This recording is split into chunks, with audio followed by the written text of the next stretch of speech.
Là c'est la star. C'est Krenima Zaboua. Bonjour les amis, bienvenue sur la chaîne pour une nouvelle vidéo. Mais tu regardes quoi comme ça toi?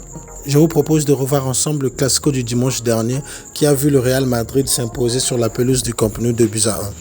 Il est vrai que je vous propose ce débrief un peu tard, mais j'étais un peu occupé ces derniers temps, donc je ne vous ai pas lâché, je sais que vous l'attendiez. Voilà, on se retrouve après le jingle.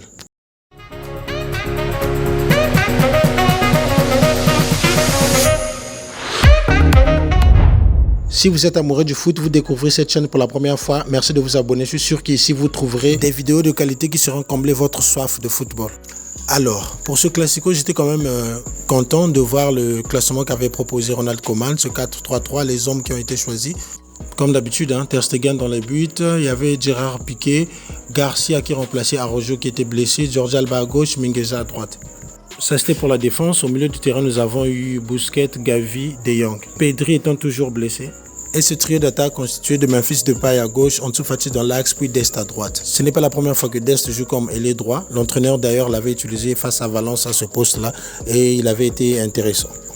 Et pour le Real Madrid, Carlo Ancelotti nous a proposé également un 4-3-3, mais qui était différent de celui du Barça en ce qui concerne l'animation offensive.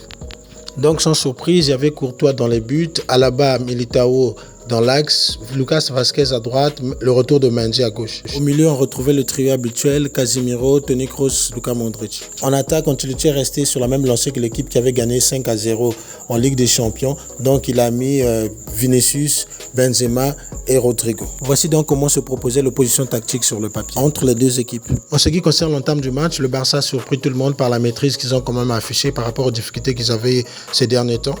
Le Barça a même failli ouvrir le score grâce à une magnifique occasion initiée par Memphis Depay qui a été vendangée par Sergio Dest. Le joueur américain plutôt buteur avec sa sélection une semaine plus tôt l'a manqué ici une véritable occasion en tirant donc au-dessus des cages de Thibaut Courtois. Cette occasion a eu le don de réveiller le Real Madrid qui procédait jusqu'ici en contre avec des sorties de balles rapides. Vinicius vraiment était intenable sur le côté, il a fait voir vraiment des misères à Mingueza. C'est d'ailleurs après un ballon perdu par Memphis Depay, récupéré par David Alaba, que le Real Madrid a pu mener une contre-attaque décisive, notamment grâce à la clairvoyance de Vinicius Junior sur le côté gauche.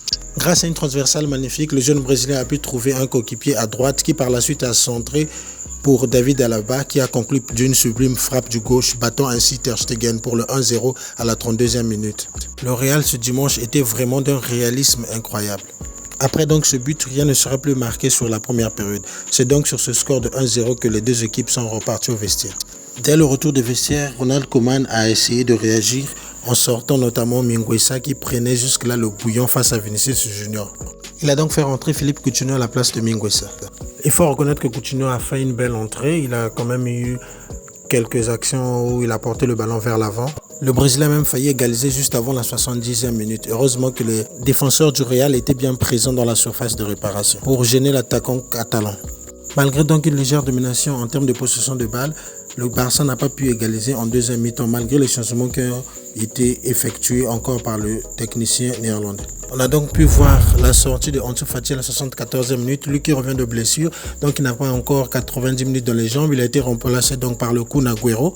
À la 77e minute, c'était le tour de Frenkie de Jong de laisser ses coéquipiers, lui qui ne réalisait pas là donc un grand classico, il a été remplacé par Sergio Roberto. Puis 5 minutes avant la fin du temps réglementaire, Gavi a laissé sa place à l'attaquant néerlandais Luc de Jong. L'inutile Luc de Jong. Ce touriste, jusqu'ici, je ne sais pas ce qu'il est venu faire au Barça.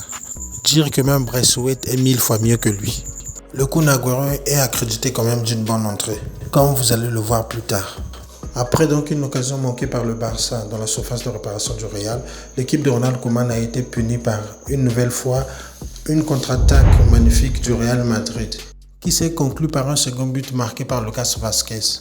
Après donc un renvoi de Ter Stegen, le joueur espagnol a profité du manque de vivacité des défenseurs du Barça pour marquer le second but.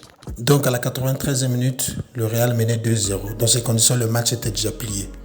Et au bout du temps additionnel, Sergio Agüero a réussi à réduire le score en marquant donc son premier but avec le FC Barcelone. L'histoire retiendra donc que le premier but de Kun Agüero a été marqué en match officiel face au Real Madrid, lors d'un Classico. Je vous donne rapidement les joueurs qui n'ont pas été à la hauteur pour moi. Il y a premièrement pour le Barça Memphis Depay qui est donc depuis quelques matchs en dessous du niveau qu'il a affiché lorsqu'il a commencé avec le Barça. Et c'est d'ailleurs lui qui a perdu le ballon qui a conduit au premier but du Real Madrid. Il y a également Frenkie de Jong qui a été remplacé à la 77e minute. Il faut dire que le Néerlandais n'a pas sorti un grand match. Il a vraiment du mal à être constant cette saison. Sergiño Dest, je tombe sur lui à cause de l'occasion qu'il a manqué donc en première période. Je pense que c'était le premier tournoi du match. Si le Barça menait 1-0, le match aurait pu être différent. Pour une fois, je vais dire que Busquets et Piqué n'ont pas été dégueulasses durant la rencontre. Je crois même qu'ils ont sauvé quelques situations quand même. Du côté du Real Madrid, il faut relever le grand match XXL de Vinicius Junior qui a vraiment été très déroutant sur son côté gauche. Il a vraiment fait des misères à la défense du Barça à plusieurs reprises durant le match. Je retiens également le superbe match de David Alaba qui pour son premier Classico a marqué un superbe but. Par contre, Karim Benzema n'a pas réalisé un match de ouf. Vu ce qu'il nous a proposé ces derniers temps, je pense que durant ce Classico, il a été un peu en dedans. Voici donc quelques faits marquants résumés en forme de tableau pour ce match.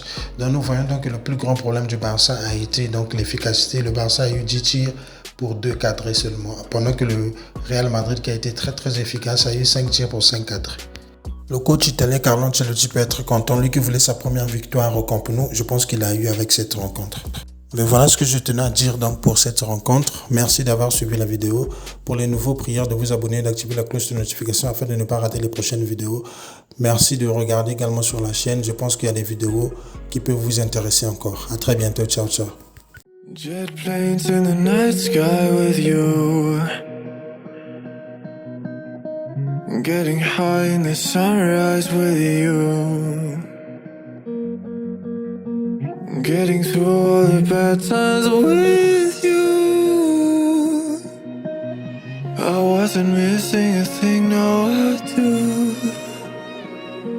And I wish that I could build a time machine, 'cause time moves on, and now you're gone.